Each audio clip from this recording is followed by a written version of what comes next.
Hello snowboarders of the internet, I'm your host Avran LeFeber, and in this video we're going to be reviewing the Bataleon Disaster. This board features Bataleon's low camber with 3BT and sidekick. Low camber is like a well broken in traditional camber, which gives you more of a skate-like pop. It's not going to give you the most optimal drive. 3BT and sidekick help spoon out the tips. That's just going to allow for ease of entry in and out of turns, as well as it's going to funnel out the snow a lot easier. This board is available in 144, 148, 151, 153 wide, 154, 156 wide, and 157. I rode this board at Copper Mountain on a sunny bluebird day with low to average temperatures. There was occasional gusts of wind. We had chop chunder, a couple inches of pow, leftover pow, perfect corduroy, a little bit of ice, and I rode it with my Rome Black Label bindings and my K2 Thraxis boots. So when it comes to the flex of this board, it's soft. It's not a full-blown jib noodle, but it's soft. So it's like one step above a full-blown jib board, but one step below a middle-of-the-road park board. You do have more play out in the tip and the tail, and you can really press into it. The center of the board is stiffer, which gives it more stability. So underfoot, it's stable, but out in the tips, you do get chatter that resonates back underfoot. This board is highly lively, so you do want to keep your knees bent. With this board having traditional camber, you'd think you'd have to load it up, but it's that low camber, which basically feels like a broken-in snowboard, so it's more of a skate-like pop. You roll back on the tail, it's going to spring. It's not the snappiest board, but it'll get you up in the air. If you suck your knees up, you'll go a little bit higher. What you put in, you're probably going to get a little bit less out of the board, so be aware of that. Use a little bit more speed and a little bit more muscle just to compensate for it, but it'll send a cat track gap, a side hit, ollie over, a fallen down skier. Not a full family of fat skiers, but a fallen down fat skier, you'll be able to ollie over them.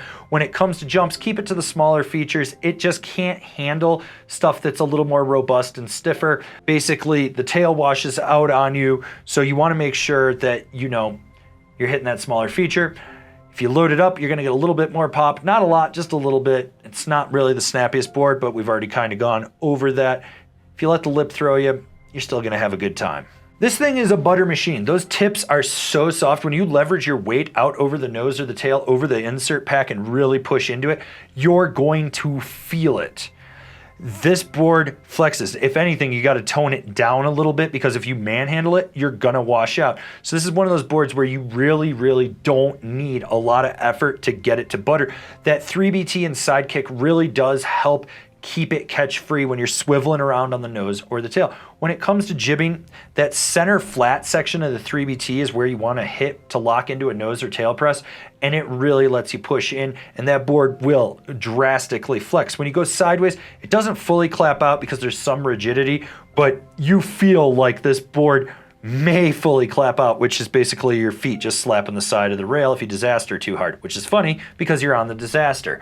So if you know how to jib, you'll be fine. It's got a little bit of snap to it, which is nice. This board is quick edge to edge. There's a very smooth, fast transition from toe to heel. And that's where this board truthfully excels. Medium mellow carves, it's okay, but if you start to push it too hard, the tail will wash out on you. I had that happen a few times. Deep hard carves, not happening with this board. I'm sure you think you can do it, but let's be real, you're gonna be just skidding the turn. That's what happens with this board. It's not what it's designed for. Who's this board for? The jib rat that likes snap. Okay, so yeah, I rode a 151, I'm 200 pounds, I'm way over the weight limit on this. I really wish they'd had this in the 54, but one thing I will say is compared to last year's, it is noticeably stiffer. And that's nice. There's a little bit more rigidity to it, and that helps with the spring and the snap and the rebound out of this board. It also makes it just a little bit better when you're ripping around the mountain and you get into choppy terrain. I think this is the right direction for this board, and it rides so much better than last year's version. Comparable boards: the Solomon Sleepwalker, the K2 World Peace, the Rome Gangplank. Binding recommendations: the Bataleon Blaster ASIM, the Bent Metal Joint, the Ride C6.